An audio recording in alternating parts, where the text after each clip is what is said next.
Shalom, perkenalkan nama saya Tesaria Mone, NIM 2021210114. Di sini saya akan menjelaskan materi bab 8 tentang keuangan daerah. Langsung saja, sumber pendapatan daerah. Kemampuan daerah dalam memberikan pelayanan kepada masyarakat sangat bergantung pada kemampuan pendanaannya. Di berbagai negara, sumber keuangan daerah ini selalu menjadi polemik karena ada perbedaan distribusi sumber pendapatan antara pemerintah daerah dengan pusat.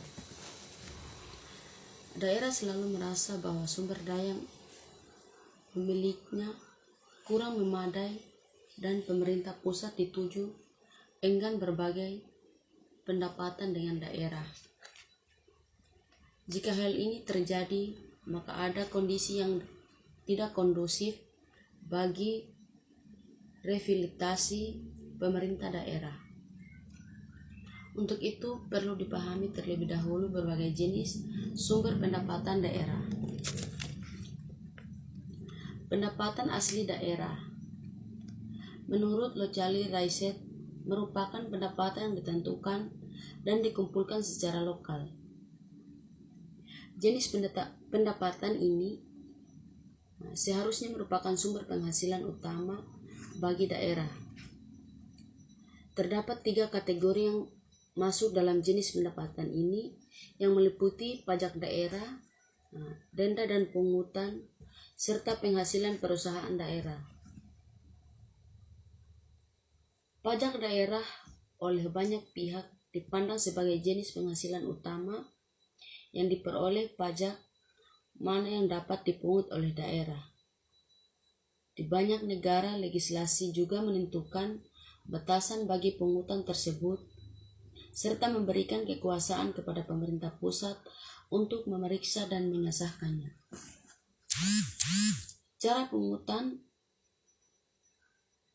pajak pada tingkat lokal di berbagai negara berbeda satu sama lain. Namun ada beberapa kriteria yang dapat dijadikan pijakan evaluasi terdapat pajakan lokal ini. Kriteria tersebut adalah berdasarkan kriteria ini, pajak dapat dipungut dari masyarakat. Selanjutnya, pengeluaran daerah.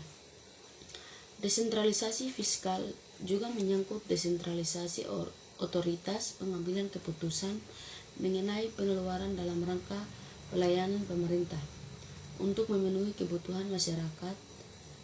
World Bank pada tahun 1988 mengungkapkan bahwa otoritas ini diperlukan agar pemerintah daerah mampu melakukan manajemen pengeluaran publik secara tepat, yang mempunyai ciri sebagai berikut. Yang pertama, secara memadai ia mampu mengendalikan keseluruhan pendapatan dan pengeluaran. Yang kedua, secara tepat mengalokasikan sumber-sumber publik ke dalam berbagai sektor dan program. Serta yang ketiga, menjamin bahwa lembaga pemerintahan beroperasi seefisien mungkin. Pendapatan daerah dipergunakan untuk membiayai pengeluaran daerah. Sementara itu, kebutuhan akan pengeluaran daerah harus bisa dipenuhi oleh pendapatan daerah.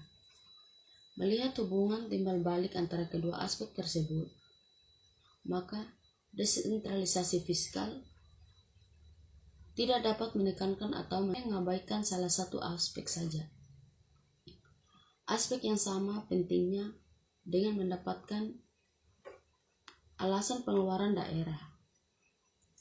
Pengeluaran ini harus dilakukan oleh daerah guna membiayai 5 peran yang harus dimainkan oleh pemerintah dalam mengelola segala macam urusan atau kewenangan. Peran tersebut mencakup peran sebagai penyedia layanan,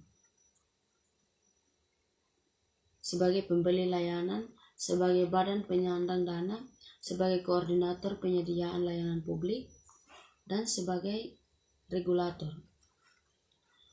Pelaksanaan dari semua atau pilihan peran tersebut membutuhkan dana yang harus dikeluarkan oleh daerah. Sekian pemaparan materi bab 8 dari saya. Kurang dan lebihnya saya mohon maaf.